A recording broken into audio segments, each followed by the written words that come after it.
Kepada Ustaz silahkan dipersilakan untuk masuk Ustaz. Insyaallah.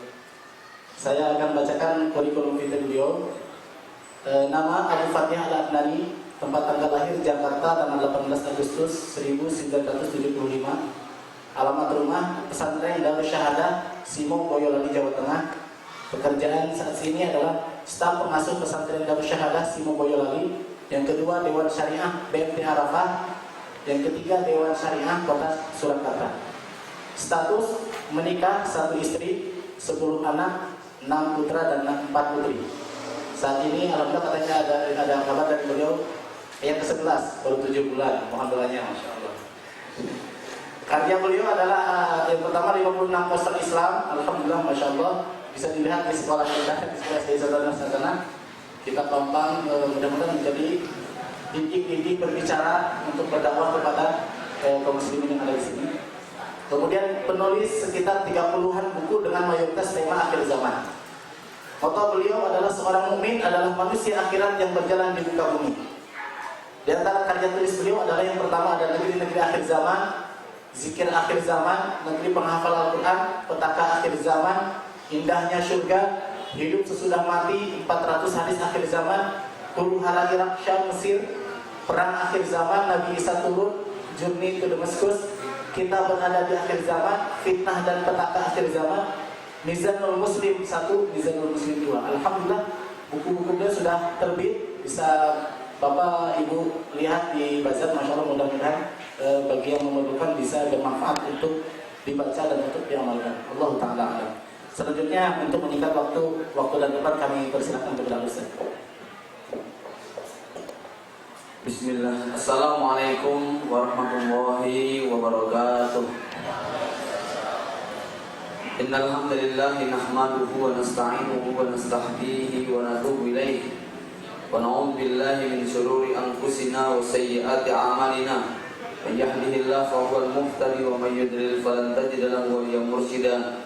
Asyhadu an la ilaha illallah wahdahu la syarika lah wa asyhadu anna Muhammadan abduhu wa rasuluhu la nabiyya wa la rasula ba'dahu. Amma ba'd. Usikum wa nafsi bi taqwa faqad fazal mu'minul muttaqun. Usikum wa nafsi bi syukrillahi fa innahu yaqulu la in syakartum la azidannakum wa la in kafartum inna 'adzabi lasyadid. Usikum wa nafsi bi dzikrillahi ala dzikrillahi tatma'innul qulub. Bapak Ibu kaum muslimin dan muslimat rahimahullah, kita bersyukur pada Allah Subhanahu wa taala atas nikmat dan karunia-Nya, terutama nikmat iman dan Islam, kesehatan, kesempatan dan waktu luang, sehingga Allah mudahkan kita untuk bisa beraktivitas menghadiri majelis ini, majelis ilmu dan zikir yang mudah-mudahan Allah berikan keberkahan di dalamnya. Salawat serta salam semoga senantiasa tercurah kepada Nabi Muhammad sallallahu alaihi wasallam, kepada keluarga, kerabat, sahabat dan orang-orang yang setia meniti jejaknya sampai hari kiamat. Bapak Ibu jemaah rahimakumullah, adalah sebuah keniscayaan bahwa seluruh aktivitas kita, kegiatan kita, pilihan hidup kita maksudkan supaya kita setiap hari bertambah mulia, bertambah bahagia, bertambah sukses. Kita sekolahkan anak-anak kita supaya hidup kita bahagia. Karena kalau anak kita tidak bersekolah, buta huruf, tidak mengerti baca tulis, pasti mereka akan banyak kesulitan untuk mengakses berbagai hal yang terkait untuk kebahagiaan mereka. Kenapa kita bekerja, banting tulang kerja keras? Karena kita pengen supaya dengan hasil kerja tersebut kita bisa membahagiakan diri kita, membahagiakan anak istri kita. Termasuk kita juga memilih pekerjaan yang munafik, memilih pekerjaan yang terbaik. Karena kalau kita mendapatkan pekerjaan yang asal-asalan, mendapatkan pekerjaan yang tidak berwibawa, mendapatkan pekerjaan yang kurang mulia, maka hidup kita pun juga demikian. Menjadi pengangguran jelas akan membuat hidup kita tidak bernilai di masyarakat. Termasuk mungkin pilihan-pilihan sehari-hari kita, baju yang kita kenakan. Kenapa kita tidak pakai baju yang compang-camping, bolong-bolong, rusak dan bau? Ya kita tahu kalau kita menggunakan baju yang jelek, kotor, bolong-bolong, pasti kita tidak dipandang orang. Mungkin kita dijauhi, bahkan tidak diizinkan untuk sekedar mendekat. Makanan yang kita konsumsi, kita pilih yang terbaik supaya tubuh kita sehat. Sebab kalau kita sakit-sakitan, ya nilai kita di masyarakat juga akan berbeda. Kenapa kita menikah? Anak muda yang usianya sudah pantas, kenapa menikah? Karena kalau jadi jomblo sampai tua, tentu ini mengurangi nilai kita. Kita mungkin akan direndahkan, dibully dan sebagainya.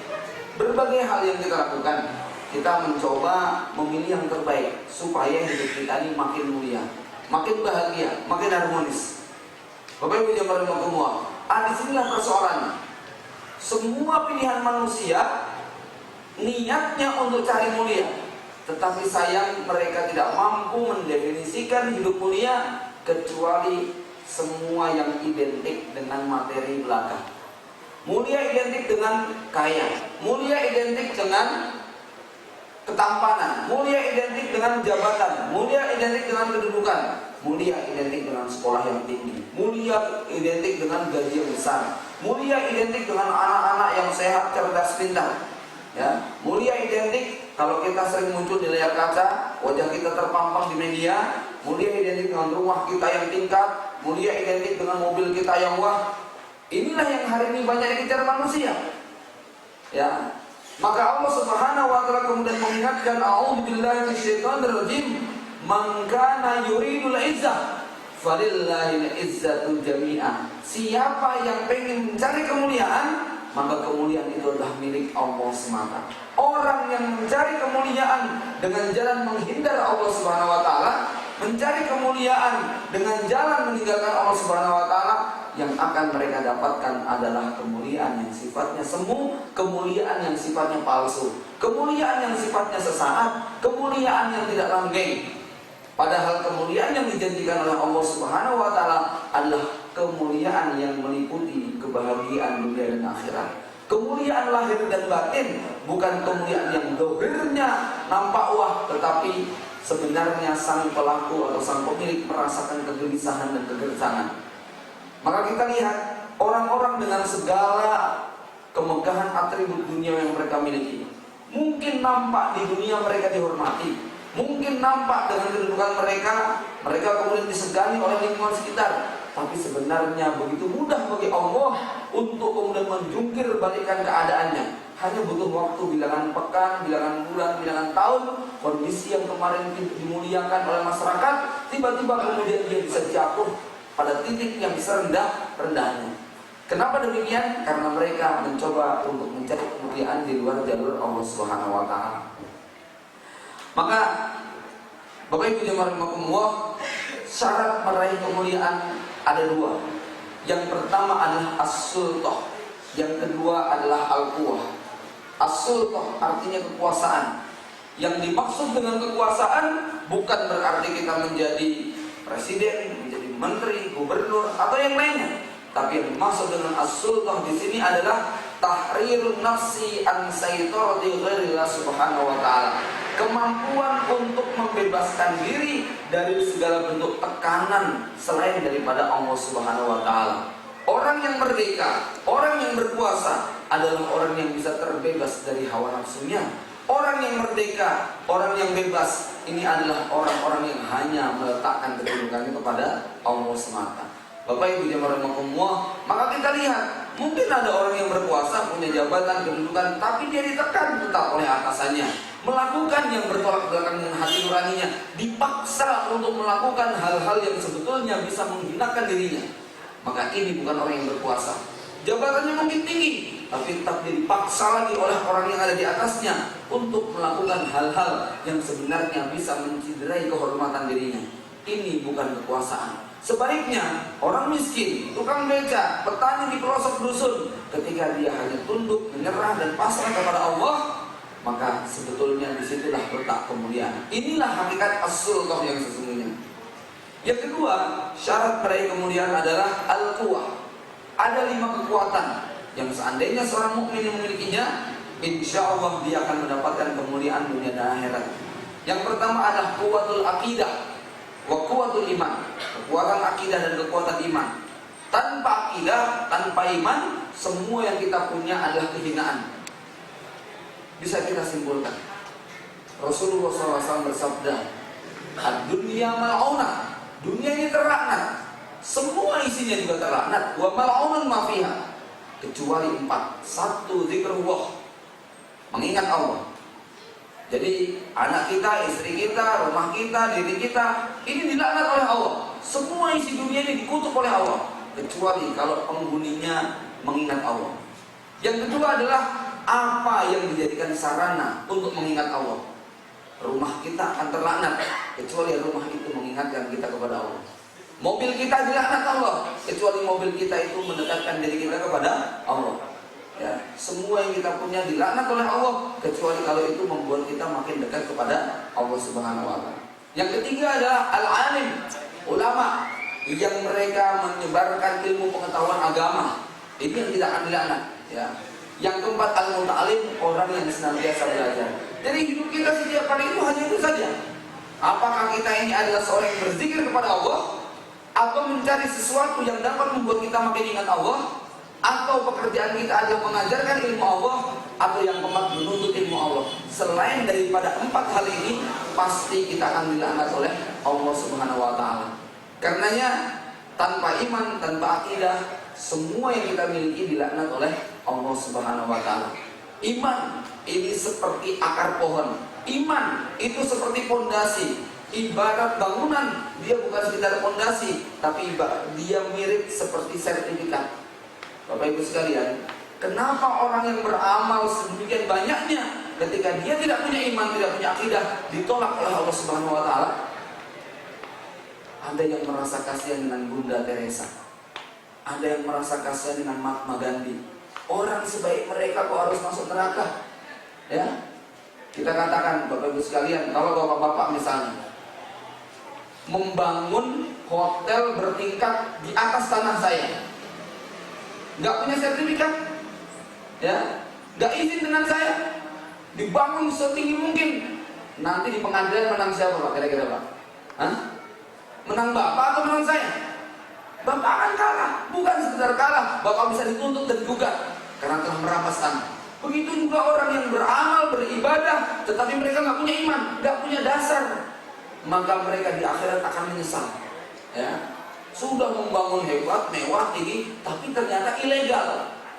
Ya, saudara nih, mahasiswa, ya, Anda nggak daftar, tapi setiap kuliah datang. Ada apa kegiatan ikut, kemudian ada ujian datang, ya, ngerjakan soal, tapi Anda tidak ada daftar absennya, tidak ada nomor mahasiswanya, tidak terdaftar di sana sebagai seorang mahasiswa. Kira-kira semua prestasi yang Anda lakukan bisa dapat ijazah nggak? Nggak bakal dapat, gitu ya. Begitulah Allah Subhanahu wa taala. Sebanyak apapun amal kita, kalau kita belum tercatat sebagai seorang muslim, belum tercatat sebagai seorang mukmin, tidak ada nilainya di sisi Allah Subhanahu wa taala. Kelihatannya bahagia, mulia di dunia, tapi dia sebenarnya nanti akan sengsara di akhirat. Ini nomor 1, kuwatul iman wa kuwatul aqidah. Yang kedua, kuwatul ibadah. Kekuatan ibadah ini yang akan memuliakan. Bapak Ibu jemaah rahimakumullah, salat, zikir, shaum, tilawatul Quran, ini yang akan membuat seorang mukmin memiliki nilai. Lihat orang-orang yang menolak ibadah, orang-orang yang menolak untuk kepada Allah Subhanahu wa taala, kita akan melihat wajah-wajah mereka jauh daripada cahaya Allah Subhanahu wa taala. Bapak Ibu, kalau mau percaya, mau ngetes, silahkan 2 tahun. Gak usah sholat, gak usah baca Quran, gak usah zikir, nanti langsung kelihatan jelek semuanya. Yakin? Ya. Gak usah ngaji, ya, gak usah zikir, gak usah sedekah, gak usah melakukan ibadah. Yakin? Kehidupan Bapak Ibu langsung berubah semua. Ya, rumah tangganya bisa berantakan, kemudian dengan lingkungan masyarakat dan sebagainya, Anda akan kemudian dijatuhkan oleh Allah Subhanahu wa taala. Ini, ya. Yang ketiga, kuwatul akhlak. Setelah kita beriman, ya, kemudian kita beribadah, maka yang ketiga adalah kuwatul akhlak. Orang yang beriman, orang yang beribadah, tapi akhlaknya rusak, ini juga tidak akan bernilai. Anda punya tetangga, Pak Haji misalnya, orangnya pelit, mulutnya lancang, kata-katanya pedas, ya, hobinya melakukan hal-hal yang menyakiti hati kita, maka nilainya langsung ambruk. iman, ibadah, kemudian apa? Akhlak. Ya. Bahkan dalam Islam, akhlak itu nilainya lebih tinggi daripada ilmu. Seorang yang berakhlak mulia, dia bisa mendapatkan makom kedudukan seorang ahli ibadah, ya, ahli sholat, ahli tahajud, ahli zikir, ahli tilawah, ahli jihad dengan akhlak yang dimilikinya. Ya. Dan kita lihat di dalam hadis, seorang wanita muslimah masuk neraka gara-gara mengurung seekor kucing. Ini akhlak kepada binatang. Dia mengurung seekor kucing, padahal dia muslimah, tapi dia dimasukkan dalam neraka. Sebaliknya Rasul juga bersabda, seorang wanita pelacur Bani Israel masuk surga hanya gara-gara memberi minum seekor anjing. Ini akhlak, ya. Maka kuatul akhlak. Saya yakin Anda berjumpa dengan orang yang akhlaknya rusak, Anda berjumpa dengan orang yang akhlaknya itu sangat menyakitkan hati kita, simpati kita akan hilang. Maka dalam Islam, adibuhum wa'allimuhum, ajarkan adab baru ajarkan ilmu. Fenomena pendidikan kita hanya mengajarkan ilmu, tidak mengajarkan pada adab. Ini yang kita saksikan, murid melawan guru, anak melawan orang tua, karena mereka punya ilmu tapi mereka tidak punya adab. Ilmu dan adab itu seperti makanan, seperti gorengan yang di dalamnya ada garam dan ada tepung. Ilmu itu garam, adab itu tepung. Komposisinya harus lebih banyak tepungnya daripada garamnya. Kalau gorengan itu garamnya 4 sendok, tepungnya 2 sendok, tepungnya 1 sendok, Anda bisa bayangkan rasanya kayak apa? Menyakitkan. Orang pintar akhlaknya rusak, nyelekit, menyakitkan. Ini ya, tidak mulia hidupnya. Maka yang ketiga adalah kuwatul akhlak wa kuwatul adab. Sebaliknya, kita melihat ada orang yang ilmunya rendah, tapi akhlaknya mulia, sopan santunnya terjaga, kita akan hormat dan salut kepada dia. Bapak Ibu jamaah rahimakumullah, yang keempat, kuwatul ilm. Tidak bisa kita pungkiri dengan ilmu kita mulia. Kalau kita orang menjadi orang bodoh, gak paham ilmu agama, menerjang yang halal dan yang haram, pasti hidup kita akan direndahkan, hidup kita akan celaka. Karena itu Allah Subhanahu wa Ta'ala mengangkat derajat orang beriman dan mengangkat derajat orang yang berilmu. Saya sering mengambil contoh yang sederhana. Ada 2 orang, profesinya sama-sama tukang batu.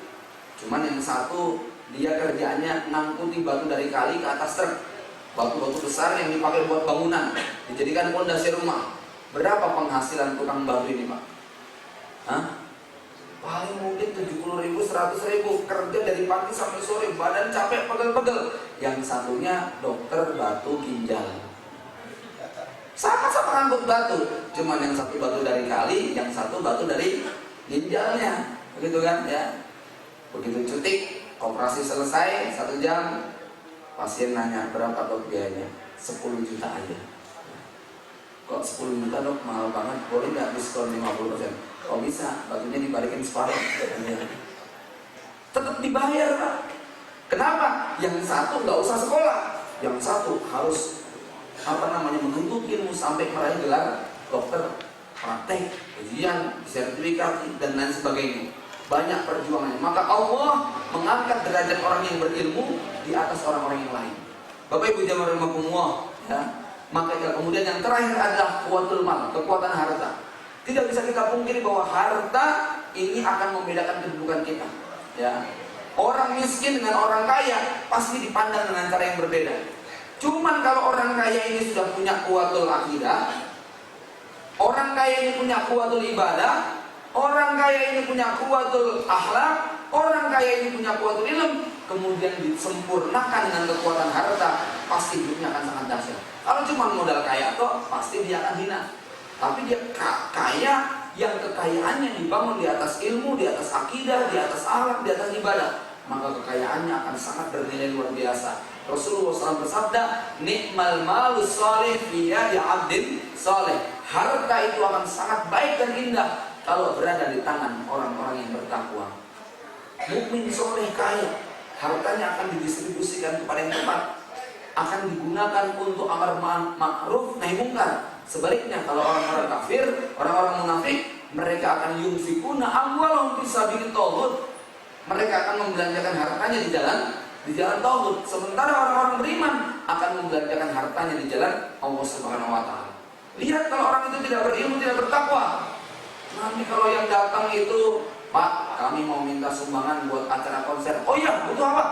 Ya, lapangan saya yang nyewa, sound system saya yang nyewa, apa artis saya yang bayar.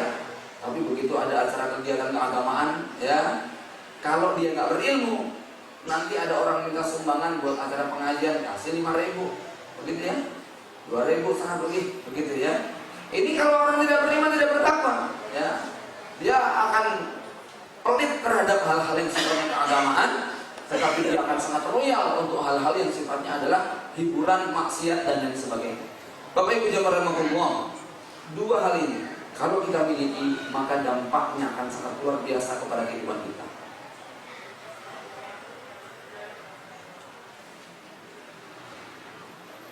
Bapak Ibu sekalian, kenapa kita harus memiliki kedua hal ini? Tadi di awal oleh pembawa acara sudah disampaikan, oleh moderator sudah disampaikan bahwa hidup di akhir zaman penuh dengan fitnah. Ada fitnah akhlas, fitnah sarra, dan fitnah duhaimah. Ya. Rasulullah SAW bersabda, "Badiru bil a'mali fitnah." Segera kalian beramal, karena akan datang fitnah yang bentuknya seperti sepotong malam yang sangat gelap. Dampak dari fitnah ini, yusbihur rajulu mu'minan wa yumsi kafiran, pagi beriman sore kafir, sore beriman pagi kafir. Sangat dahsyat. Pagi masih di masjid, malam sudah kebaktian. Ya, udah ganti di gereja. Malam bawa Quran, pagi pakai kalung salib. Ya. 1 Syawal di lapangan musola, 25 Desember di gereja. Ya. Pagi masih menutup aurat, pakai jilbab, malam ganti UPNC. Ya tergantung undangannya apa, undangan pengajian atau undangan dangdutan. Gitu ya. Begitu cepat perubahan keimanan tadi. Orang Jawa bilang pagi dele, sore tempe. Ya. Ini fitnah yang terjadi di akhir zaman. Hadis ini adalah hadis tentang 3 fitnah yang tadi sudah disinggung. Ya, pada pertemuan yang lalu kita sudah membahas tentang 5 fase dunia akhir zaman. Di zaman Nabi tidak ada fitnah. Di zaman Khulafaur Rasyidin baru kemudian terjadi fitnah akhlas. Di zaman Bani Abbasiyah terjadi fitnah sarra. Dan pada zaman modern, pada zaman Jabariyah terjadilah yang namanya fitnah duhaimah. Jadi umat Islam abad ke-21 ini, ya, hidup pada kepungan 3 fitnah. Saya mengulang singkat, mudah-mudahan menghidupkan memori bapak-bapak yang dulu sudah pernah mendapatkan materi ini. Jadi fitnah akhlas ini adalah fitnah peperangan antara muslim dengan muslim. Terjadi pada zaman Utsman bin Affan pertama kali, meledak pada zaman Ali bin Abi Thalib dalam bentuk perang sifil dan perang Jamal. 70.000 kaum muslim yang menjadi korban. Yang kedua fitnah sarra. Fitnah kenikmatan dunia, harta, benda, pangkat, jabatan, kedudukan, wanita. Ini mulai terjadi pada zaman Bani Umayyah, Bani Abbasiyah, Turki Utsmani. Negeri Islam terbentang luas, kekuasaannya di mana-mana. Akhirnya mereka hidup untuk memperebutkan kekuasaan, memperebutkan kedudukan. Ya. Kalau pada zaman sahabat mereka saling menyerahkan, kamu saja. Tetapi pada zaman setelahnya orang memperebutkan kekuasaan untuk menjadi seorang pimpinan. Nah, runtuhnya Turki Utsmani 1924, tepat 92 tahun yang lalu, lebih daripada 13 hari, 16 hari, sekarang tanggal 19. Turki Utsmani runtuh pada tanggal 3 Maret 1924. Maka inilah benteng terakhir umat Islam, yang setelah itu umat Islam nasibnya seperti anak-anak ayam yang kehilangan induknya. Mereka tidak tahu harus mencari perlindungan kemana. Maka sejak saat itu, semua ideologi, paham, aliran, dan pemikiran yang batil, sesat dan menyimpang, berkembang pesat tanpa bisa dibendung dan tanpa bisa dihadang. Ateisme, materialisme, komunisme, zionisme, nasionalisme, hedonisme, kemudian sekularisme dan liberalisme ini berkembang pesat sangat luar biasa tanpa kita mampu membendungnya. Masuk ke seluruh lini kehidupan kita. Dan di tubuh umat Islam sendiri ada Syiah Rafidhah, ada Murji'ah Gulat, ada takfir ekstrim yang mereka merusak prinsip-prinsip dasar Islam. Bapak Ibu jamaah rahimakumullah, jadi hari ini umat Islam hidup pada kepungan 3 fitnah sekaligus. Fitnah saling berperang antar sesama, fitnah saling berebutan kekuasaan, harta dan jabatan, fitnah tersebarnya virus akidah yang batil, pemahaman yang menyimpang, ideologi yang sesat dan lain sebagainya yang kita semua tidak bisa membendung. Bapak Ibu jemaah rahimakumullah, hari ini kita hidup di era Mulkan Jabariyah, fase yang ketiga, yang secara umum ditandai dengan satu, kemajuan dunia yang di backup oleh kecanggihan teknologi. Dunia bagaikan kampung yang sempit, orang berpindah dari satu tempat ke tempat yang lain dengan sangat cepat, mendapatkan informasi yang berada di belahan bumi sebelah sana hanya dalam bilangan detik, menit, maka dia akan menerima informasi yang sama dengan mereka yang mengalaminya. Yang kedua, terwujudnya semua tanda-tanda kiamat kecil yang dinubuatkan. Hampir semua tanda-tanda kiamat kecil hari ini sudah menjadi kenyataan. Ini tanda kita hidup di era Mulkan Jabariyah. Yang ketiga, sempurnanya seluruh fitnah kehidupan. Fitnah akhlas, fitnah sarra, fitnah duhaimah. Yang keempat, ini yang sangat membahayakan, kita berada pada kelompok sosial yang tidak selaras dengan alam semesta dan menolak syariat pencipta. Yang kelima, berkembang pesatnya aliran dan pemikiran sesat yang menyimpang, ateisme, komunisme, liberalisme dan sebagainya.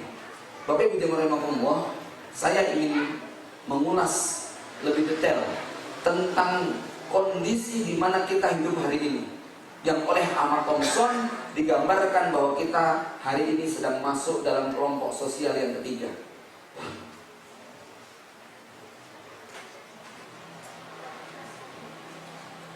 Ahmad Thompson, seorang penulis asal London, ya.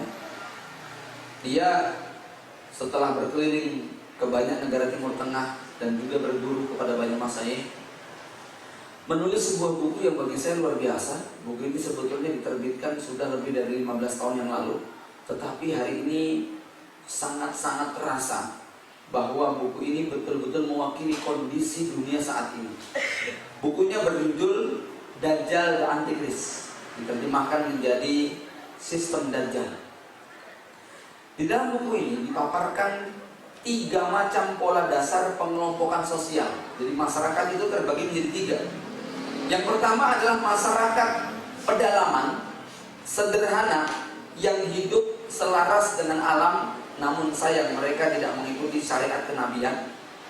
Masyarakat yang kedua adalah masyarakat Islam yang selaras dengan alam dan mengikuti syariat kenabian.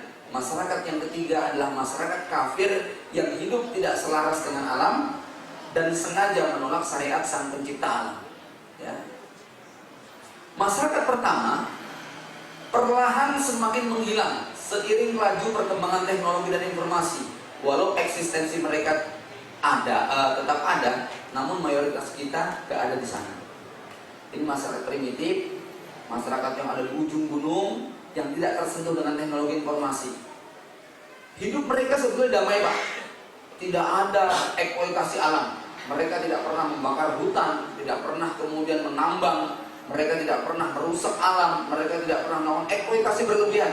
Bahkan mereka bisa berdampingan dengan kerasnya alam di mana mereka tinggal. Ya, mereka bisa bersahabat dengan binatang buas kadang-kadang. Ya. Tapi mereka hidupnya rukun makmur. Kalau kita lihat film, setting filmnya jadi film-film abad yang lalu biasanya. Ya Tarzan lah kira-kira begitu ya.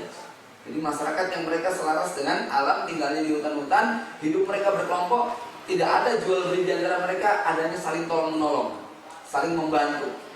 Sebetulnya hidup mereka makmur, Pak, bahagia. Cuman sayangnya mereka tidak kenal siapa sang pencipta. Ini sayangnya. Hidup mereka sebetulnya tingkat kesetiakawanannya, kejujurannya, keikhlasannya, saling menolongnya, saling membantunya, saling meringankan saudaranya luar biasa. Tapi sayang mereka tidak kenal syariat pencipta. Maka ujung-ujungnya kemungkinan mereka juga masuk neraka. Karena mereka tidak kenal Allah. Ini ya. Kalau Allah memaafkan mereka karena tidak ada Rasul yang datang kepada mereka, itu adalah karunia Allah Subhanahu wa taala. Ya. Masyarakat yang kedua, gambaran yang paling ideal itu terjadi pada generasi terbaik umat Islam, yaitu generasi sahabat, tabi'in dan tabi'ut tabi'in. Mereka bisa selaras fitrahnya dengan lingkungan, pada saat yang sama menjadikan keselarasannya dengan alam semesta dalam bingkai ibadah kepada sang pencipta. Pada kehidupan mereka terhadap sistem hidup yang mengandung kecukupan dan keberkahan material dan immaterial. Bapak Ibu sekalian, kita lihat kepada para sahabat. Masyarakat Mereka terkenal dengan masyarakat yang sangat sehat. Lihat bagaimana mau Kukis mengirimkan dokter ke Madinah, 2 tahun dokternya nganggur. Kenapa? Gak ada yang sakit, gak ada yang opnam, gak ada yang diperiksa. Kenapa? Mereka bukan masyarakat yang rakus. Ketika ditanya apa rahasianya, kunna qaumun la naqulu hatta najua wa idza akalna la nasba. Kami adalah suatu kaum yang tidak akan makan kecuali kalau sudah lapar, dan kalau makan tidak sampai kenyang. Ya, dan kita tahu Pak, semua sumber penyakit itu munculnya dari mana? Perut kita, makanan kita. Itu yang membuat hari ini aneka macam penyakit berkembang dengan sangat pesat, sementara teknologi kedodoran untuk mengikutinya. Di zaman sahabat, Rasul terkenal orang yang paling sehat. Sakitnya hanya menjelang tua. Bayangkan kalau 60 tahun masih bisa berjalan dari Solo Jakarta. Umur 60 tahun, ya, masih bisa melakukan perjalanan dari Madinah sampai Tabuk, masih bisa memimpin perang. Ini kan luar biasa, ya. Kalau kita hari ini Pak, Masya Allah, 40 tahun kita disuruh jalan 30 kilo opnam sepekan, gitu ya. Jadi ini, fisik kita kalah jauh dengan mereka. Ya. Kita lihat bagaimana sikap Rasul dengan binatang, bagaimana sikap Rasul dengan tanaman, bagaimana sikap Rasul dengan lingkungan. Rasul mengancam kalau ada sahabat yang kemudian memisahkan antara induk dengan anaknya. Ada binatang, ada dipisahkan antara anak dengan induknya. Rasul juga mengancam wanita tadi masuk neraka gara-gara mengurung seekor kucing. Ini sikap kepada Allah. Kepada para penebang hutan, Rasul mengancam, man qata'a sidratan sawwabahu ra'sahu fi nari jahannam. Siapa yang menebang satu batang pohon saja tanpa alasan yang dibenarkan, Allah akan benamkan kepalanya dalam neraka jahanam. Ya. Bagaimana Rasul menghargai lingkungan yang bersih? Rasul bersabda, inni ra'aitu rajulan yataqallabu fil jannati fi syajarin minal jannah, ya, fi husnin amatuha 'anil tariq. Sungguh aku melihat ada orang masuk surga bergelayut di pohon-pohonnya hanya gara-gara amal sederhana. Apa itu? Menyingkirkan sampah dari pinggir jalan. Ini amal kabar gembira kepada tukang sampah. Ya, lihat bagaimana Nabi memberikan pujian kepada mereka. Ya, yang suka rajin ngebersihin sampah, kan begitu. Ya, menyingkirkan halangan. Tapi kan masyarakat ini nggak demikian, membuang timba semau-maunya. Ya toh?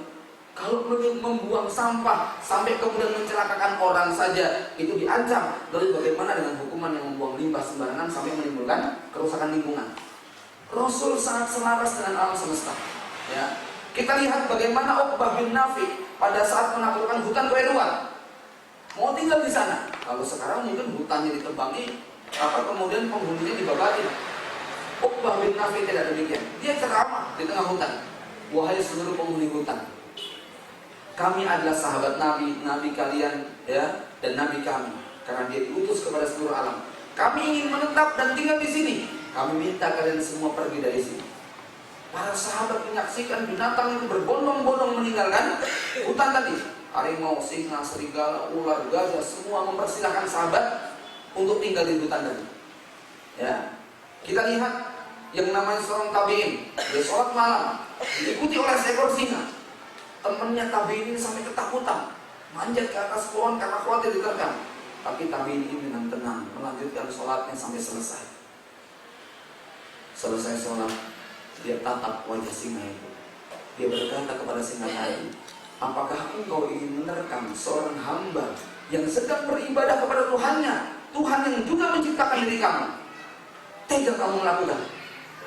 Harimau itu diem, nunduk, ulang Pak. Jangan dipraktekan, ya. Level kita nggak kayak begitu masalahnya, ya. Nanti di kebun binatang terus kayak begitu, ya.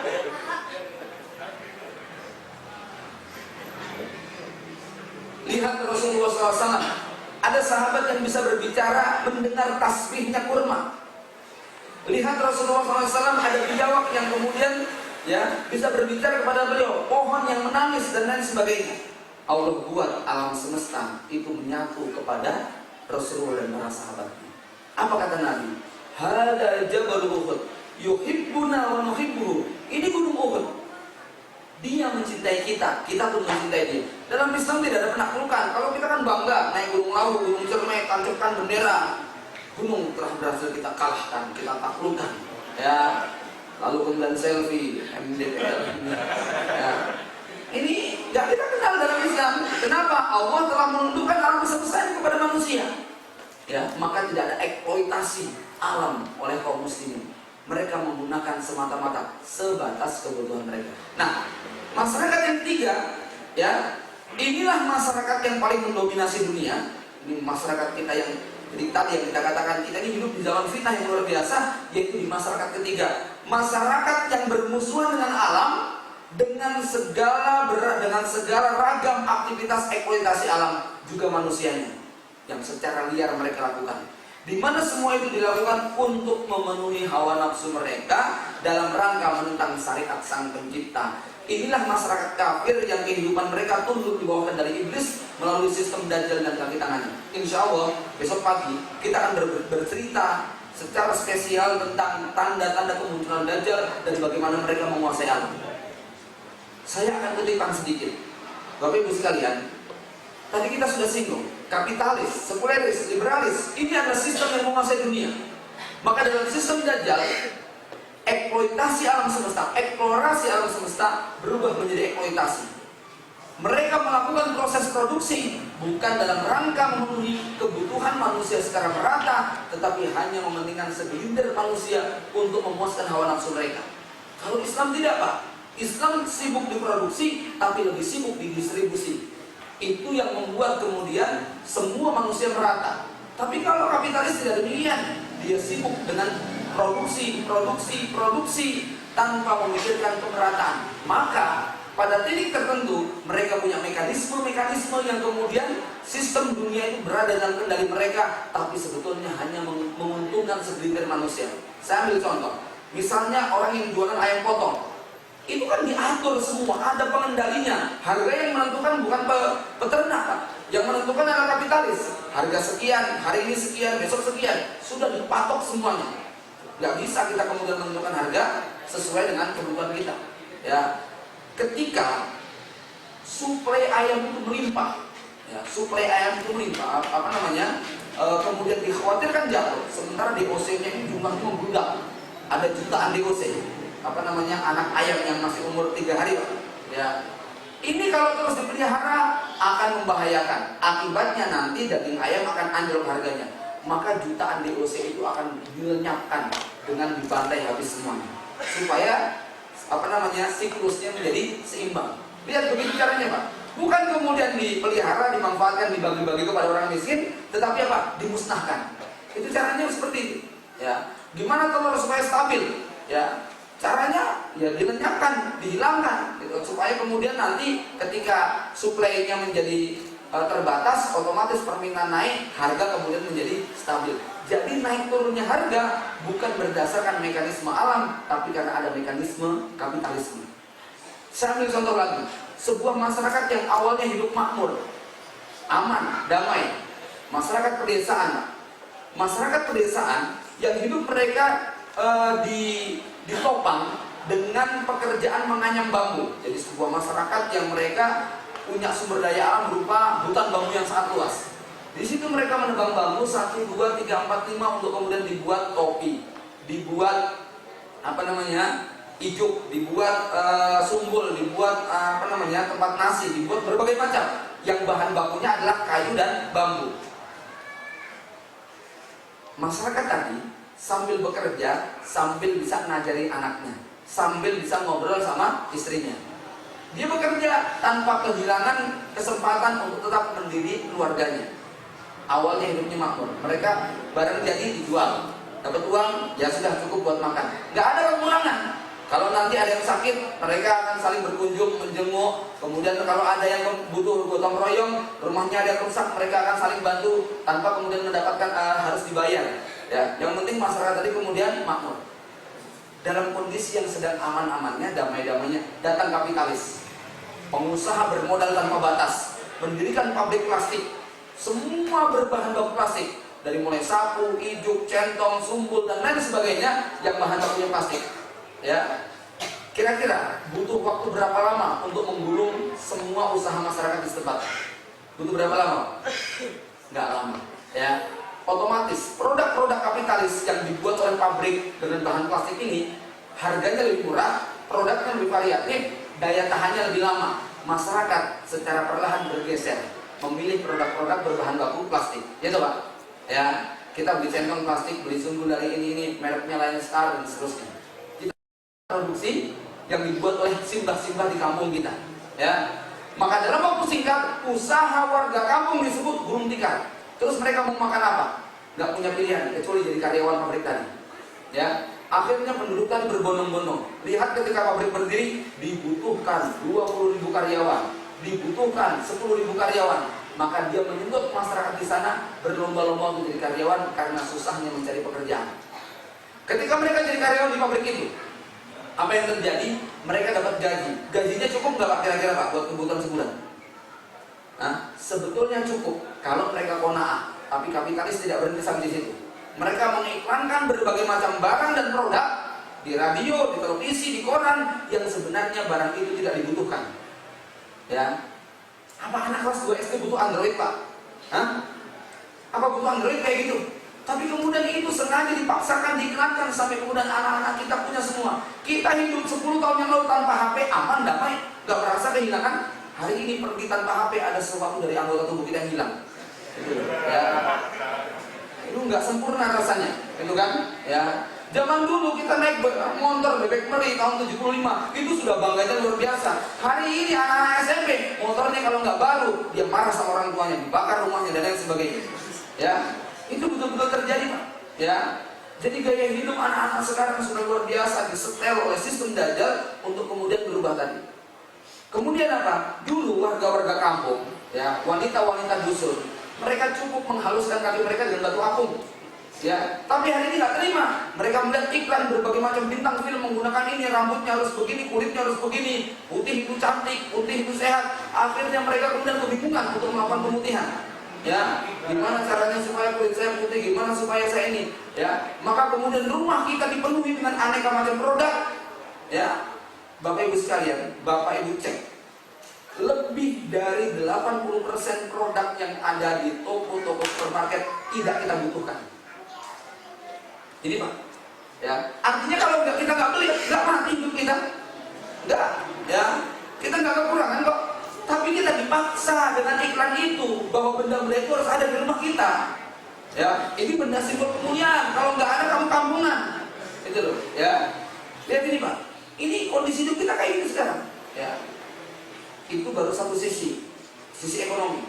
Mari kita lihat sisi yang berikutnya, yang namanya dunia farmasi. Dunia farmasi ini perbudakan.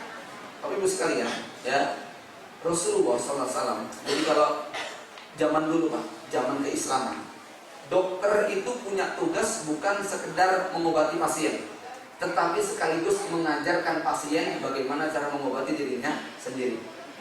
Mohon maaf, ada yang dokternya Pak di sini? Ya. Saya minta maaf ini bukan nyinggung profesi dokter. Insya Allah kalau ada dokter di sini dokter yang baik berarti, ya. Tapi hari ini tidak Pak, ya. Dalam sistem dajjal, kata Ahmad Thompson, yang namanya dokter dan rumah sakit itu adalah satuan industri di mana bahwa dunia farmasi, dunia kedokteran telah melahirkan para profesionalisme yang kebutuhan mereka bergantung sepenuhnya dengan suplai pasien.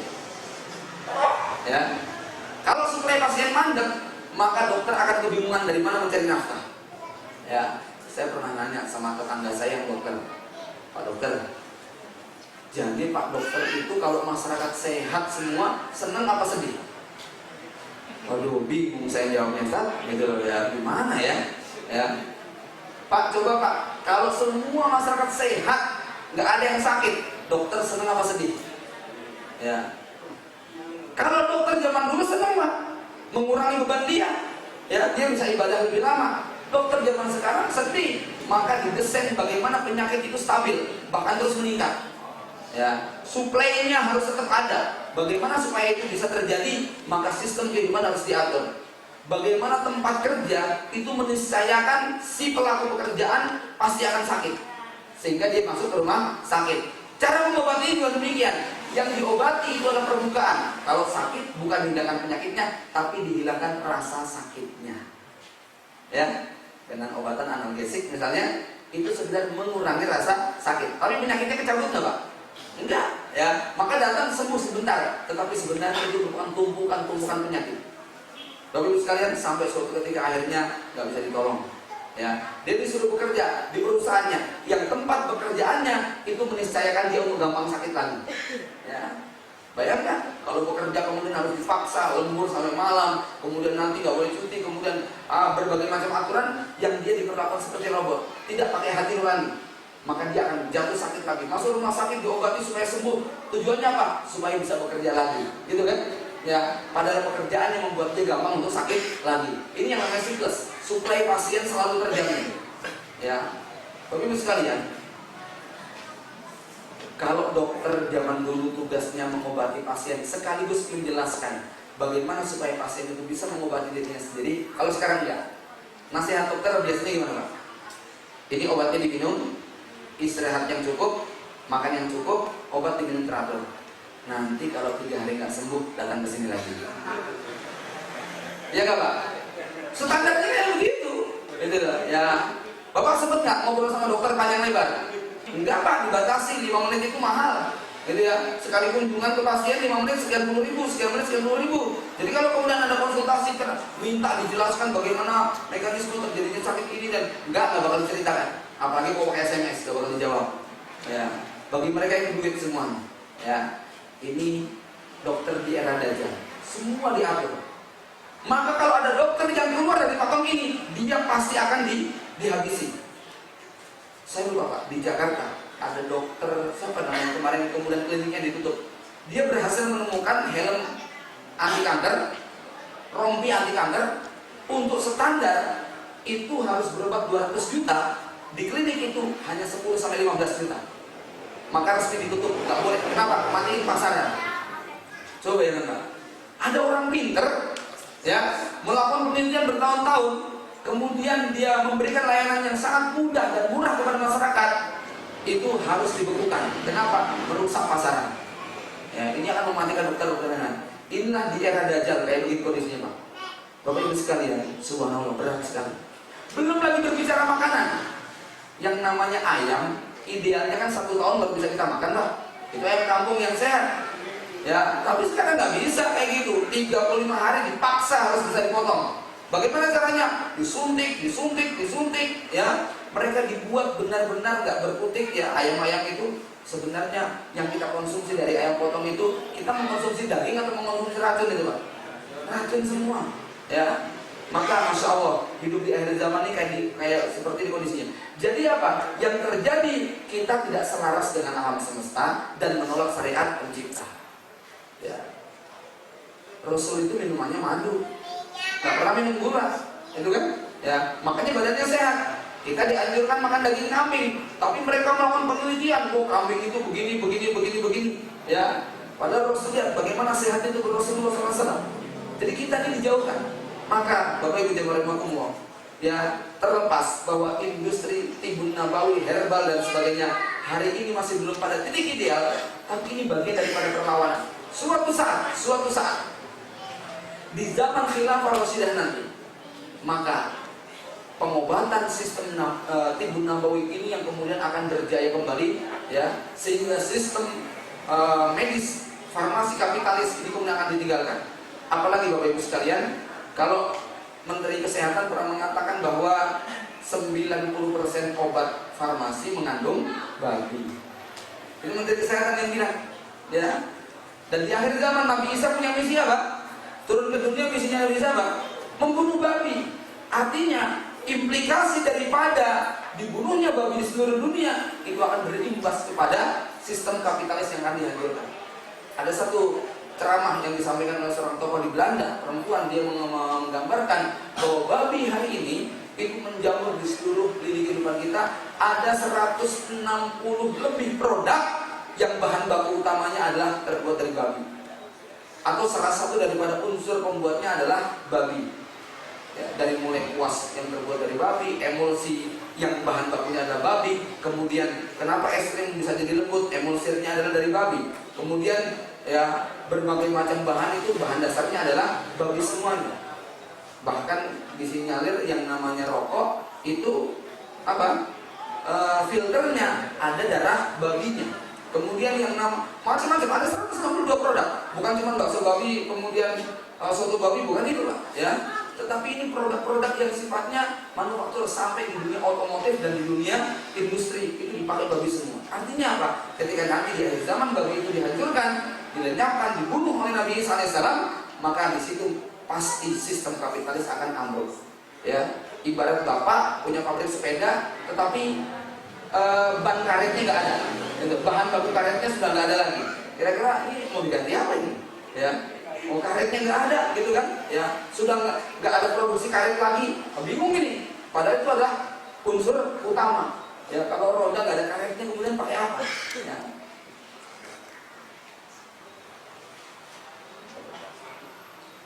Bapak Ibu sekalian, ya, inilah zaman di mana kita hidup, zaman yang kita dikepung oleh sistem Dajjal.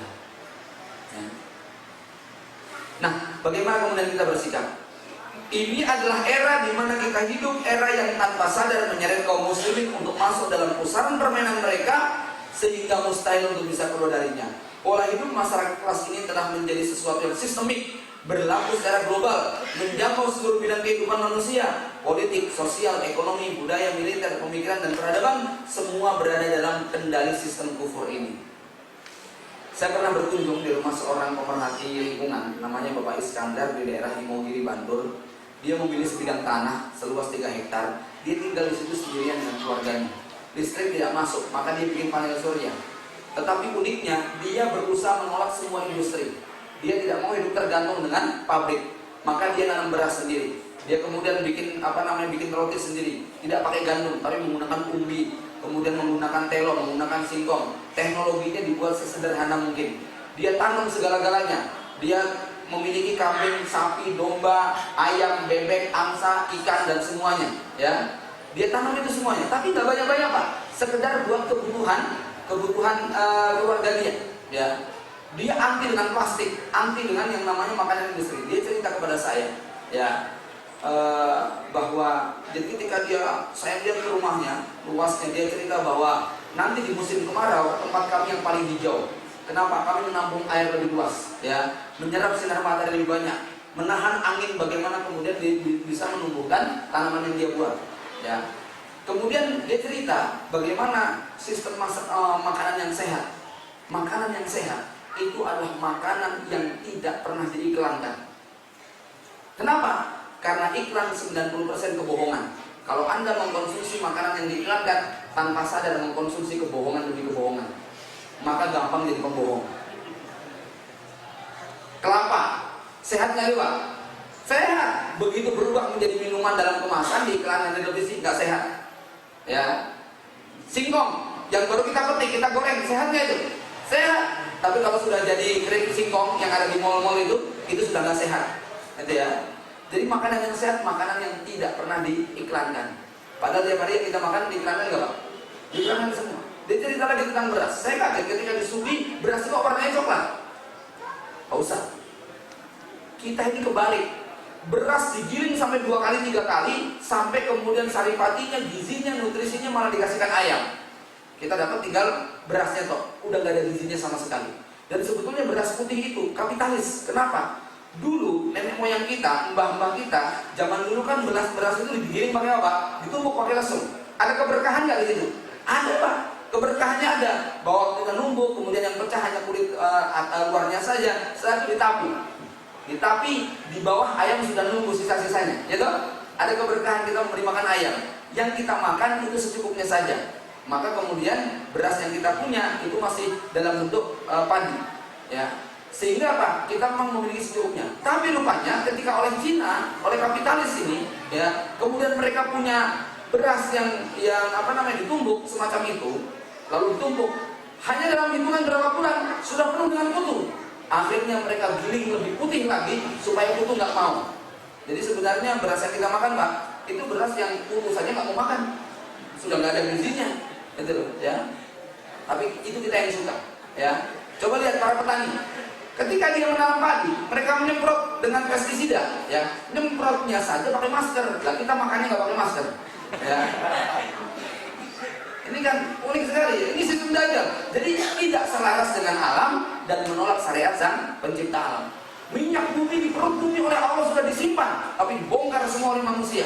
Dan hari ini kemudian menimbulkan banyak bencana. Hutan digunduli, lautan kemudian dicemari dan sebagainya. Bapak Ibu sekalian, inilah zaman yang oleh Nabi disebut zaman fitnah. Zaman yang semua sistem kenabian telah dijungkir balikan, norma dan nilai kebenaran dirusak tanpa ada yang tersisa. Sangat berat hidup di era ini, era Dajjal. Era di mana seluruh masyarakat dunia telah buta, yang karenanya si mata satu pantas menjadi raja. Ya, jadi hari ini kita hidup di era kebohongan. Dajjal itu pendusta. Kita lebih senang sama yang suka bohong daripada sama yang jujur. Kalau nggak percaya kita cek. Ada orang jualan madu, dikasih tulisan, ya, khasiat madu ini, menyembuhkan ini, menyehatkan ini, ada 30 khasiat. Ya, yang itu belum teruji. Dengan madu asli yang dibungkus pakai karet, diambil langsung dari pohon, gitu ya, nggak ada tulisannya, hanya madu, gitu aja. Mana yang Anda pilih, Pak? Hah? Lebih senang yang dibohongin, gitu kan? Ya, ya. Ini gambaran aja. Kita paling suka dengan kebohongan-kebohongan ini. Kalau orang jujur-jujur itu malah nggak laku. Ya, coba Anda jualan motor, Pak. Ini motor saya, sudah second. Dulu ini peleknya sudah pernah patah, kemudian ininya sudah turun mesin 3 kali, kemudian gini, Anda jujur cerita semua, laku nggak? Nggak laku. Ya, SPG itu diajarin tuh banyak bohong, gitu ya. Allah misal. Ya. Terakhir kita berbicara apa yang bisa kita lakukan. Ya, mudah-mudahan 10 menit ke depan cukup ya. Ya. Yang pertama, bersikap adil saat berada dalam kepungan 3 fitnah. Rasul ditanya, manusia apa yang paling baik imannya ya Rasulullah? Ayyun nasi afdal. Maka Nabi kemudian menjawab, rajulun yujahidu fi sabilillah bimalihi wa nafsihi. Seorang mukmin yang berjihad di jalan Allah dengan harta dan jiwanya. Tapi jihad itu ada aturan dan etikanya. Berjihad di waktu damai ini jelas kekonyolan. Berdamai di waktu perang itu kebodohan. Perang di waktu perang, damai di waktu damai, itulah keadilan. Ya, kalau Anda mau diperangi kok damai, habis nggak kira-kira Pak? Habis. Lah kondisi kayak gini mau perang, siapa yang mau ditembakin? Ini ya. Maka perang di waktu perang, damai di waktu damai, itulah Islam. Ya, negeri kita relatif damai. Maka perang di dalam negeri yang damai ini pasti punya masalah. Ya, akan ada korban yang tidak bersalah. Wallahu a'lam. Yang kedua, karena kita ini nggak punya pilihan pertama, maka ada pilihan yang kedua.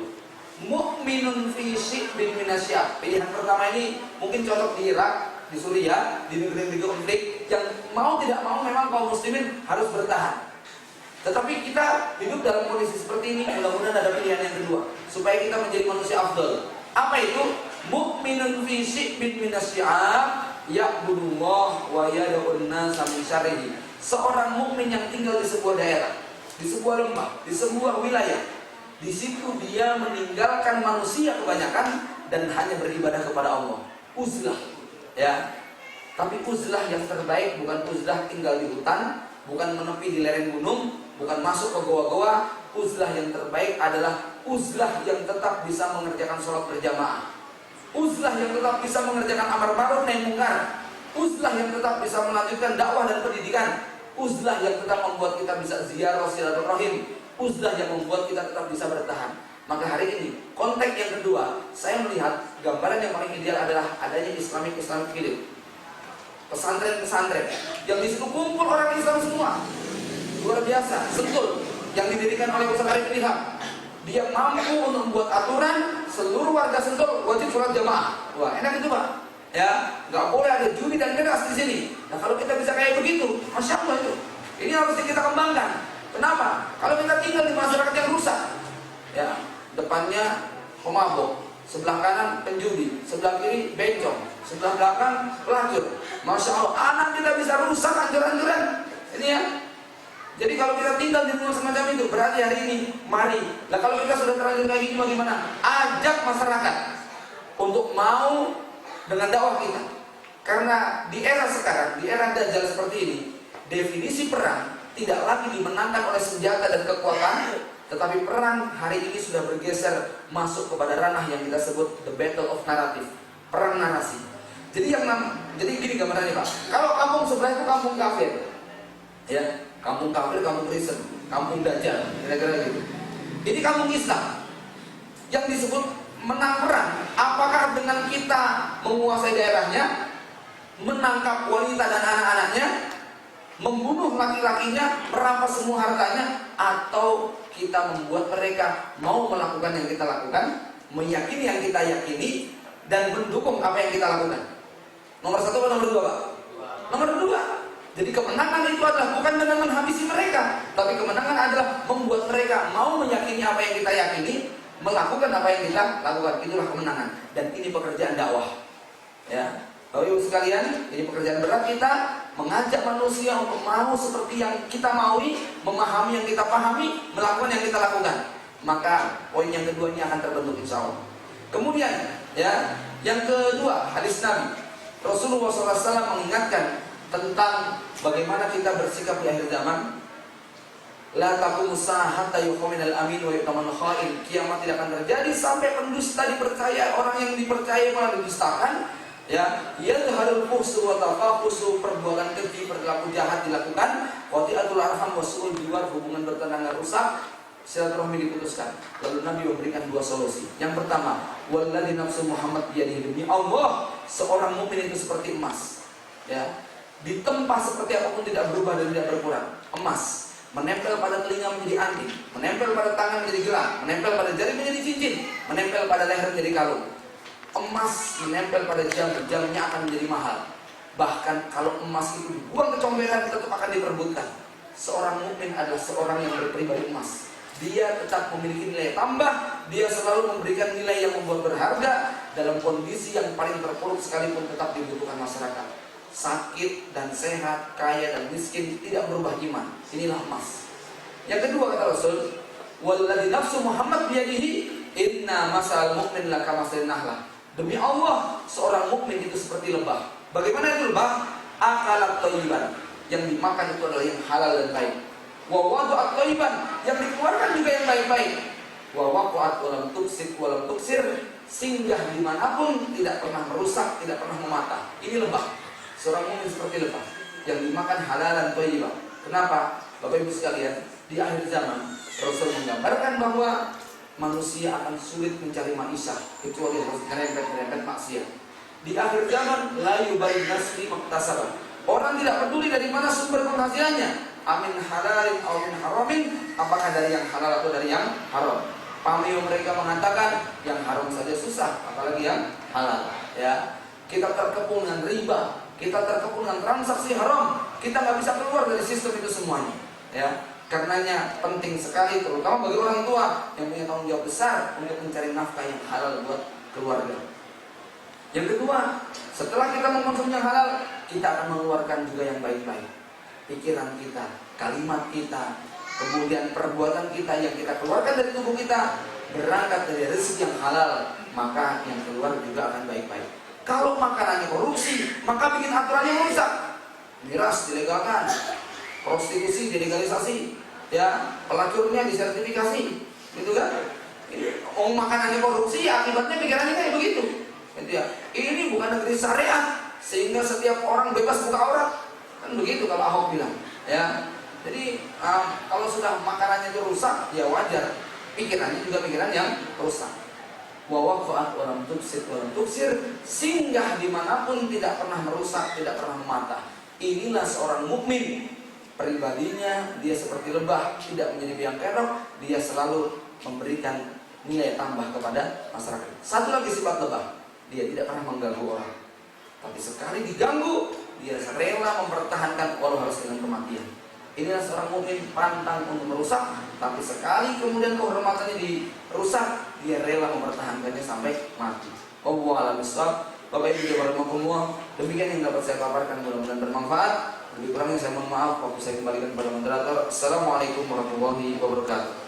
Assalamualaikum. Masya Allah, alhamdulillah bin alamin. Jazakumullah khairan Ustaz, Masya Allah sudah menjelaskan dan memaparkan dan memberikan solusi bagi kita bagaimana kita menyikapi di tengah-tengah kepungan fitnah yang luar biasa. Hampir kita tidak mampu mengelak dari fitnah tersebut. Maka ikhwafillah yang dirahmati Allah Subhanahu wa taala, tentunya orang tua jamaah sekalian mungkin ada juga pertanyaan dan sebagainya. Sebelum masuk ke sesi pertanyaan, ada informasi yang ingin kami sampaikan. Pertama, untuk ada kita menggelar infak dakwah untuk kita melanjutkan sebagaimana tadi yang disampaikan oleh Ustaz Abu Fatih Al-Adnani. Kita berikan porsi dakwah untuk kaum muslimin ini benar-benar bisa menyadarkan mereka, memahamkan mereka kepada akidah-akidah yang lurus. Maka kita dari kaum muda Uswatun Hasanah punya kerjaan, punya tekad, kemudian punya keinginan serta cita-cita yang besar berupa menjalin silaturahim kepada umat, kemudian juga ingin menyebarkan paham-paham yang lurus agar bisa menjadi hamba-hamba Allah yang berhasil tadi, ya, jihadnya berhasil dan sebagainya. Silakan bisa dimasukkan ke dalam kotak infak. Jangan sampai kita nanti ketika menghadap Allah Subhanahu wa taala, ketika kita bertemu dengan Allah atau ketika kita sakaratul maut, banyak hal yang kita ungkapkan berupa seandainya kotak infak yang tadi jalan tadi benar-benar yang aku keluarkan adalah yang lebih baik atau malah ribuan yang kita keluarkan, masya Allah. Nah, jangan sampai kita menyesal ketika kita menghadapi seperti itu. Karena ada sebuah hadis yang menjelaskan bahwasanya Rasulullah berkisah tentang seorang sahabiah yang menemui Rasulullah SAW, menceritakan bahwasanya suami yang ketika itu menghadapi sakaratul maut menyesal luar biasa dengan mengungkapkan kata-kata yang luar biasa sangat membuat kita merinding. Yang pertama, suami itu yang pertama mengatakan seandainya masih jauh. Yang kemudian yang kedua, seandainya yang baru. Dan yang ketiga, ungkapan yang ketiga adalah seandainya semuanya. Ternyata perkataan seandainya itu adalah karena beliau melihat di tengah-tengah menghadapi sakaratul mautnya, Allah tampakkan pahala yang dimana yang pertama seandainya masih jauh. Ternyata beliau ketika akhirnya menuntun orang yang buta menuju masjid yang ternyata tinggal beberapa langkah lagi, sehingga beliau menyesal ketika melihat pahala menuntun orang buta tadi ternyata luar biasa besar. Begitu juga seandainya yang baru, ternyata seandainya yang baru juga luar biasa. Ketika itu beliau memberikan jaket yang lama untuk pengemis yang kedinginan, sedangkan beliau menggunakan jaket yang baru, sehingga ia berandai-andai seandainya yang baru, karena pahalanya memberikan jaket yang yang bekas itu pahalanya luar biasa, apalagi yang baru lebih luar biasa. Dan yang terakhir, penyesalan yang terakhir adalah seandainya semuanya. Ternyata suatu hari beliau di bulan Ramadan ketika mau buka, seorang sahabat tadi kedatangan seorang tamu, seorang janda memiliki 2 anak, dan dia hanya memiliki 4 potong roti, dan dia akhirnya memberikan 2 potong roti dan 2 potong roti lagi untuk keluarganya. Dan ketika melihat 2 potong roti ini pahalanya begitu besar, maka ia berandai-andai seandainya semuanya saya berikan, maka pahala itu luar biasa lebih besar lagi. Maka alhamdulillah sekalian yang dirahmati Allah, silakan kotak infak yang disebarkan benar-benar bisa diisi dan benar-benar diberikan yang terbaik. Allah a'lam.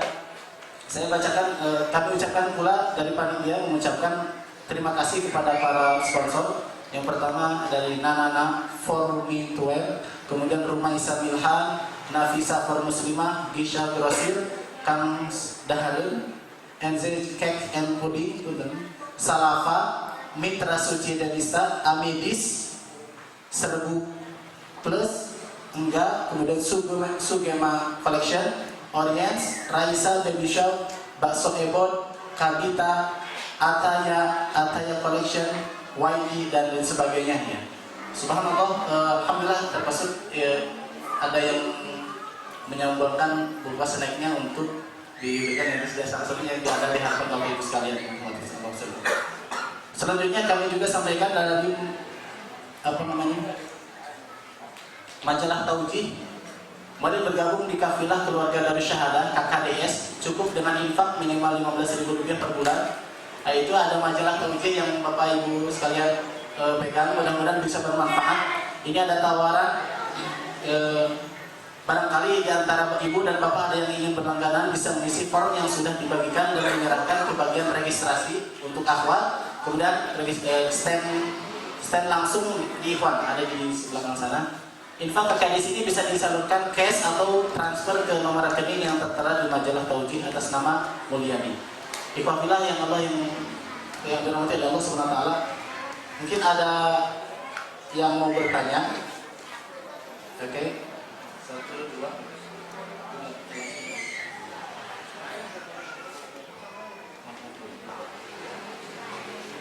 sebentar.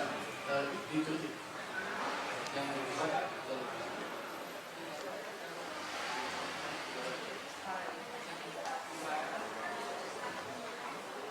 baik, ada yang pertama apa tadi yang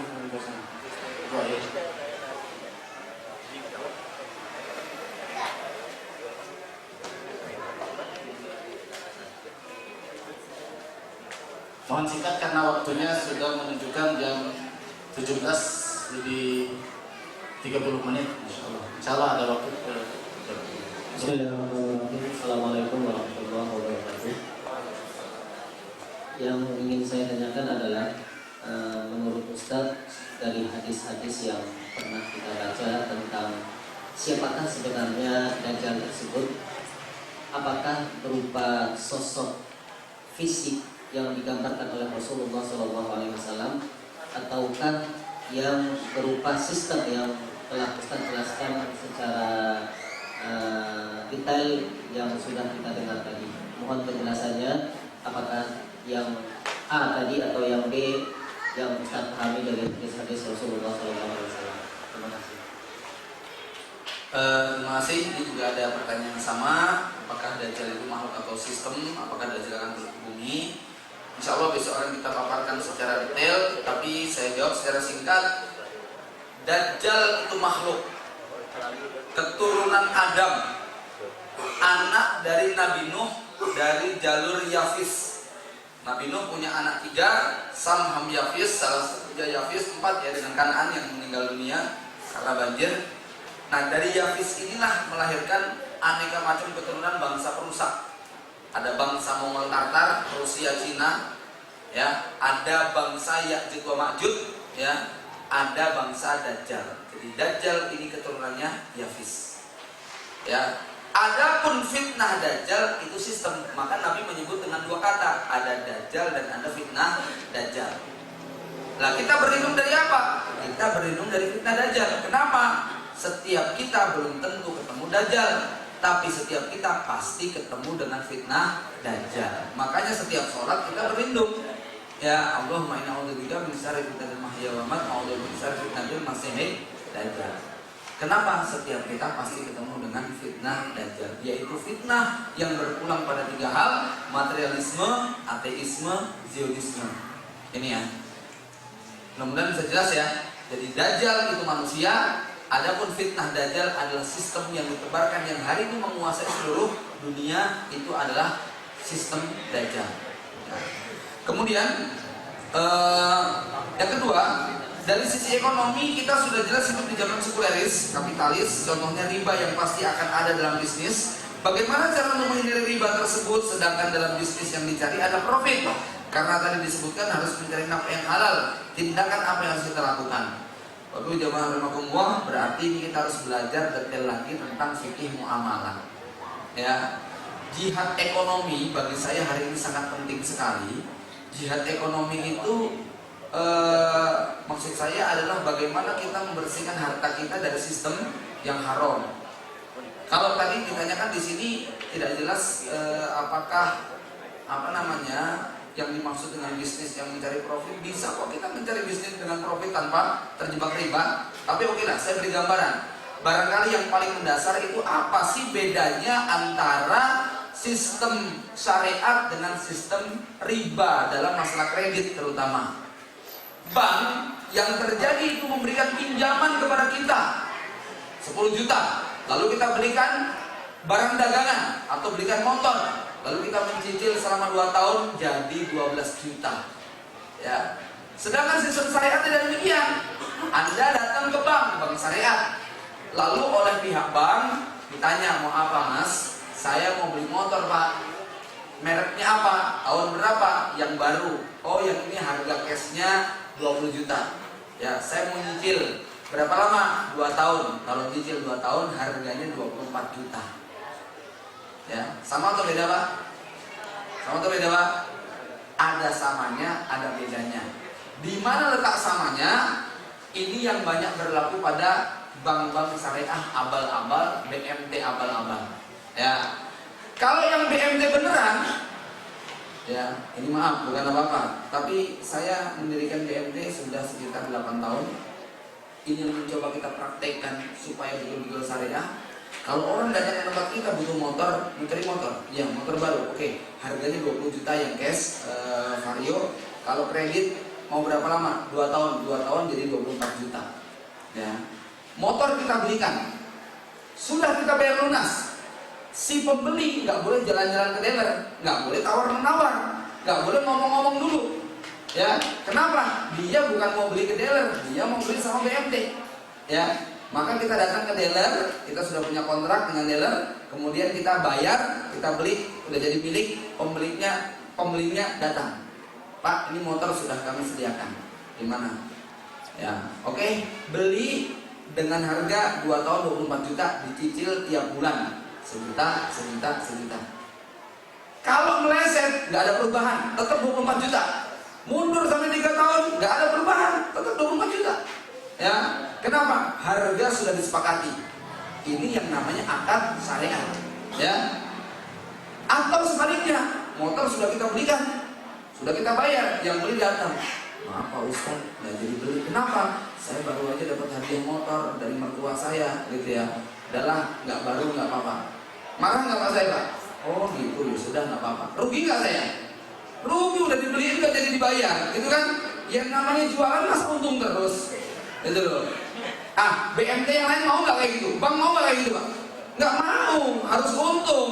Kamu udah pesen-pesen nggak jadi gimana sih? Padahal dalam Islam membatalkan transaksi boleh nggak? Boleh, begitu loh. Ya, BMT nggak mau kayak begitu. Ya, tapi kita mau Pak. Memang itu yang namanya jual beli kayak begitu. Ini ya. Atau yang lain lagi, ada datang Pak saya mau beli motor, berapa harga 20 juta? Nih duitnya, kamu beliin, nanti bapaknya bawa ke sini. Itu juga nggak boleh. Itu loh. Itu riba juga, itu minjemin duit namanya, bukan jual beli motor. Itu ya. Yang jual beli motor beneran tuh kita beli dulu. Udah jadi milik kita, baru dijual dengan harga kredit. Harga kreditnya sudah disepakati, tinggal dibayar. Nanti kalau ternyata Pak, kalau saya lunasin bisa dikurangi nggak harganya? Oh boleh, saya kurangi jadi 22 juta. Boleh Pak, mau saya nggak suruh bayar juga boleh kok. Mau itu duit barang kita, ya kan? Kira-kira gitu ya. Nah tapi kalau nambah 24 kok, Pak saya nggak bisa bayar sekarang. Udah deh 3 tahun saya tambah jadi 26 juta. Nggak boleh kayak gitu Pak. Itu riba namanya, gitu ya. Jadi itu bedanya jual beli kredit yang syariat dengan yang tidak syariat. Artinya Bapak Ibu sekalian, kita bisa lakukan kerjasama dalam bentuk mudharabah atau musyarakah tanpa riba. Itu yang sudah kita praktekkan. Kita bisa tanpa dengan bank, kita bisa melakukan akad-akad syariat seperti itu. Jadi ini tinggal masalah kita belajar fikih muamalah ya, supaya kita tidak terjebak dalam perkara riba. Kemudian pertanyaan yang lain, apakah Dajjal akan turun, apakah Nabi Isa Imam Mahdi juga turun dan sebagainya? Iya, insya Allah besok kita akan detailkan pada kajian tentang membaca isyarat kemungkinan Dajjal. Pertanyaan terakhir, ya ini sudah jam 6. Ini agak kurang nyambung, tetapi kayaknya ibu ini butuh untuk dijawab. Ya. Assalamualaikum, saya saat ini baru belajar tajwid, sementara saya sudah berkerudung. Saya kumpul sama-sama tetangga dalam pengajian dan mereka tahu bahwa saya belum bisa belajar tajwid. Akhirnya saya dibully dengan kata-kata yang menyakitkan. Kirain kalau sudah berkerudung udah paham Quran, gitu ya. Udah ngerti tajwid, ternyata enggak. Saya harus bersikap gimana yang menghadapi yang seperti itu, Bapak Ibu sama Allah. Ya, Ibu nggak usah khawatir, makin ibu dibully, makin ibu itu dipojokkan, padahal ibu sudah ikhlas untuk belajar, menuntut aurat, belajar Quran, itu berarti tabungan amal, ya. Jangan berhenti. Ini harus tetap dilanjutkan belajarnya. Kan itu hanya masalah waktu, ya toh? Ini hanya masalah waktu saja. Nanti dalam berapa ibu serius betul-betul untuk belajar Al-Quran, jangan merasa putus asa. Banyak orang yang baru belajar setelah umur 40-50. Hari ini begitu banyak metode yang diajarkan. Ada sistem pertemuan sekian-sekian sudah bisa baca Quran.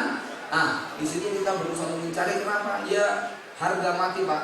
Belajar baca Quran ini harga mati. Gak bisa, gak ada toleransi orang muslim kok gak bisa baca Quran, itu gak ada toleransi.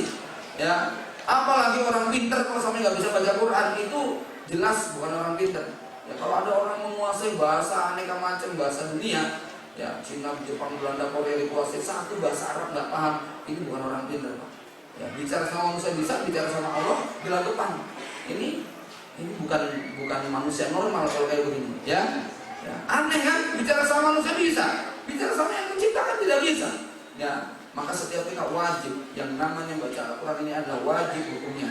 Ibu jangan putus asa, tetap dilanjutkan dan tidak usah kita kemudian merasa merasa dihinakan. Ya, mudah-mudahan justru itu menjadi cambuk untuk menjadi kita lebih semangat dan menjadi tabungan amal kita kalau kita ikhlas menerima ujian tersebut.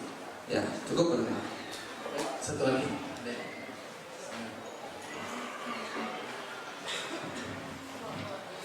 Bismillahirrahmanirrahim. Assalamualaikum warahmatullahi taala wabarakatuh. Yang ingin tanyakan Ustaz, apakah tetangga saya yang sepanjang hidupnya itu mengujikan orang, apakah tidak akan meraih hidup mulia di akhir zaman kelak ataupun justru sebaliknya? Mohon penjelasannya Ustaz. Itu saja yang dapat saya sampaikan. Kurang lebihnya mohon maaf. Wallahul muwaffiq ila aqwamit thoriq. Wassalamualaikum warahmatullahi taala wabarakatuh. Ya, nggak usah nyebut tetangga saya. Gimana hukumnya orang yang menghibah, gitu ya? Kira-kira begitu ya. Jadi nanti kalau ada tetangganya, dia lagi ngibahin saya. Ya, jelas Bapak Ibu ya bahwa dosa ghibah ini Rasul sudah menggambarkan seperti memakan bangkai saudara. Kalau kita sudah terlanjur dan yang kita gibahi itu tidak tahu, maka kita cukup minta ampun kepada Allah dan mendoakan yang kita gibahi. Tapi kalau kita gibahi tetangga, yang digibahi tahu kalau kita gibahi dia, kita harus minta maaf sama dia. Ya. Selama dia marah, selama dia tuh nggak memaafkan kita, maka kita masih punya dosa. Maka caranya kita minta maaf. Dan gimana kalau kita datang minta maaf nggak dikasih? Itu urusan dia. Kita sudah minta kepada dia. Harusnya dia memberi maaf. Kalau dia nggak kasih, hubungan kita kepada Allah sudah selesai. Ya. Nah, tetaplah kemudian kita berbuat kepada dia. Apakah dia nggak ada harapan untuk mulia? Ada. Kalau dia bertobat, dia. Karena seorang yang bertobat dari dosanya seperti orang yang tidak berbuat dosa. Wallahu a'lam. Satu lagi penanya, boleh? Oke,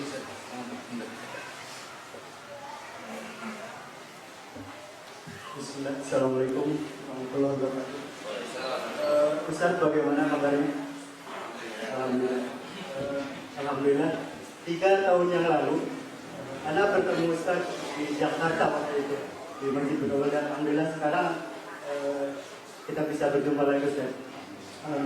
Ustaz, kebetulan ini Ana ada pertanyaan yang mana Ana sekarang diamanahkan, ditugaskan di salah satu lembaga sosial juga Ustaz. Yang mana kemarin itu ada ini Ustaz, ketika penjemputan donasi ya Ustaz ya, itu dijemput. Dan ada perubahan baru yang mana harus ditransfer. Di satu sisi, menurut anak pribadi, ada kelebihan dan kekurangannya. Ditransfer itu bekerja sama bank budaya. Apakah dengan ditransfer ataupun dijemput ada baik buruknya begitu? Ya. Itu mungkin itu saja Ustaz ya. atas sebelumnya. Assalamualaikum warahmatullahi wabarakatuh. So, kalau pertanyaannya tentang masalah transfer, para ulama sudah menjelaskan bolehnya kita bermuamalah dengan bank dalam urusan yang tidak bisa kita hindari, yaitu masalah transfer. Ya, karena ini bagian daripada minta tolong kepada orang lain, walaupun orang lain itu melakukan sistem yang nggak benar, tetapi minta tolongnya itu dibenarkan. Dan para ulama sudah memberi uzur dalam konteks ini. Ya, walaupun ada yang benar-benar nggak mau, tapi itu harus, itu umumul balwa, yaitu kesulitan yang merata hampir di seluruh dunia. Maka ulama memfatwakan tentang bolehnya. Ya, jadi insya Allah tidak ada mandorot dengan transfer yang semacam itu. Tetapi saya menganjurkan bagaimana agar setiap orang itu memiliki begitu kita mendapatkan transfer itu, kalau dia mampu untuk mengambilnya dan menyimpannya dengan aman, silahkan. Tapi kalau dia tidak mampu karena mungkin ini lembaga sosial, uangnya miliaran, kalau disimpan di bawah bantal nanti beresiko. Ya, mohon maaf Bapak Ibu sekalian, lembaga keuangan yang kami miliki, sebagian uang kami juga kami titipkan di bank syariah, tapi kita tidak ambil bunganya, walaupun itu bank syariah, tidak kita ambil. Ya, ada bagi hasilnya nggak kita anggap, karena bagi hasil versi bank syariah, menurut kajian kami masih ada nilai syubhatnya. Tapi kami mengakui bahwa fatwa mereka itu bisa berlaku. Maksud saya begini, kami menghormati para ulama yang mengumumkan bolehnya hasil bagi hasil di bank syariat yang ada, walaupun kami memilih hati-hati untuk tidak mengambilnya. Ya, jadi semacam itu, intinya tidak ada masalah terkait dengan yang namanya transfer tersebut. Allah alam besar. Cukup barangkali. Baik, jazakumullah khairan katsiran kepada Ustaz. Masyaallah, mudah-mudahan bermanfaat bagi kita, begitu juga bermanfaat untuk Ustaz dan keluarganya. Ada informasi dan kejutan bagi yang bertanya tadi, kita berikan kejutan ini berupa kaos. Silakan Bapak. Ada juga yang bertanya, boleh, ini ada 3 kaos. Bisa membatasi waktunya. Jazakumullah khairan Ustaz. Dan yang ibu-ibu dapat insyaallah ada. Jadi tetap silakan.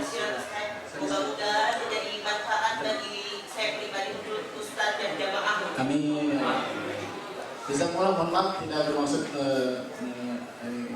bertindak kurang baik. Kemudian ada informasi untuk insya Allah sebentar lagi kan udah mulai ujian ini. Ada sekolah, ada pondok pesantren Alam Tahfiz Hamalatul Quran. Ini di Manonjaya, Tasikmalaya.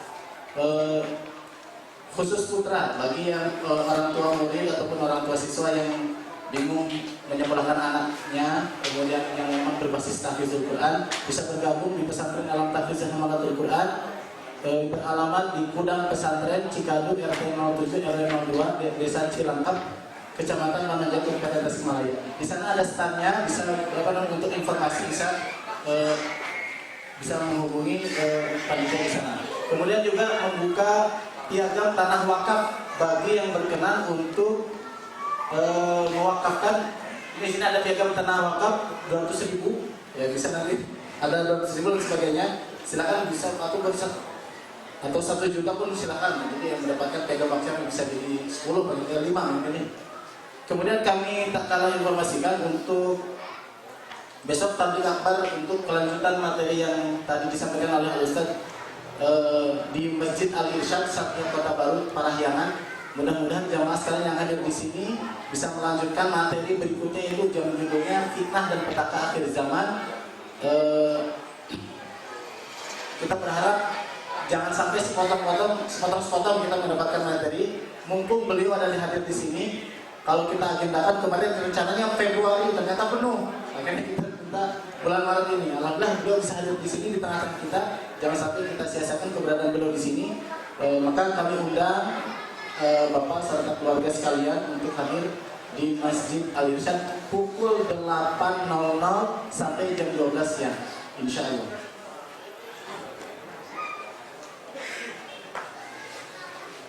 Ada juga undangan ini pelatihan terpadu sehat dan cerdas bersama Al-Quran. Akan disampaikan oleh Ustaz Roni Al-Gontori, alumni Fakultas Syariah Pesantren Gondrong. Alamatnya maaf ini. Ada mungkin ya, ini bisa dicari ya.